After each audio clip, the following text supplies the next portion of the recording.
দেখি সরো। মাটার হাত কাঁপছে। কি রান্না করছো বাইলদি?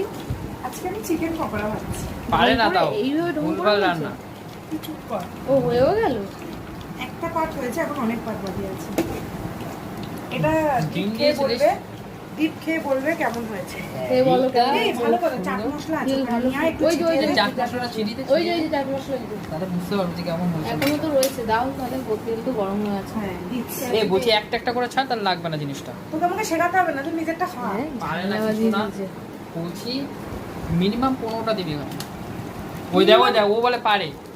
ওটা হাড় পুরো। আমি দেখলাম কি বলি। দেখো পকোড়া ভাজছে। পকোড়া ভাজছে না এবার কি সস দেবো? সস কিন্তু দুটোই এনেছি। তুমি পকোড়া ভাজার জন্য ঝামেলা করছো? আমাকে ঝামেলা করাচ্ছে। মানে দুটোই চলছে, পকোড়াও ভাজছে আর ঝামেলাও করছে। আর এই যে দিকটা খাচ্ছে, খেয়ে বলো কেমন হচ্ছে, রিভিউ দাও। এই তো ভালো না আমি review সবার দিতে সাথে হবে। একসাথেই খাবো।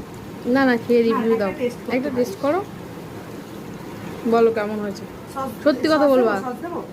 সস দেবো? না ভালো হয়েছে, কিন্তু আরেকটু ভালো হবে। আর একটু ভাজা হবে তাই তো?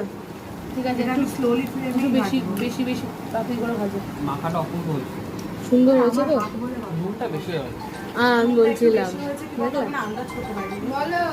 নুনটা একটু বেশি হয়েছে। ঠান্ডা হলে আরো নুন লাগবে, ওই জন্য সস দিয়ে খাওয়ার জন্য বলছি, ভালো লাগে। সস দিয়ে খেলে বোঝা যাবে। সবাই ঠিক আছে, ওই তো ভাগে হয়। যাদের যাদের দরকার পায়েল দিকে নিয়ে যাবে বাড়িতে ভাজতে পকোড়া, কেন? নুনে পোড়া পকোড়া ভেজে খাওয়াবে। মোটে নুনে পোড়া হয়নি। এটা বাজে কথা। খেয়ে রিভিউতে ভালো। খুব ভালো হয়েছে, খারাপ হয়নি কিন্তু ভালো হয়েছে। খুব নুন লাগবে না। না সসে ঠিক আছে, তাহলে তুমি ওষুধ খেয়ে ঘুমিয়ে পড়ো, আমি কিছু নিয়ে আসবো। দারুণ দারুণ আরে হয়নি তো। এ ওদেরকে একটু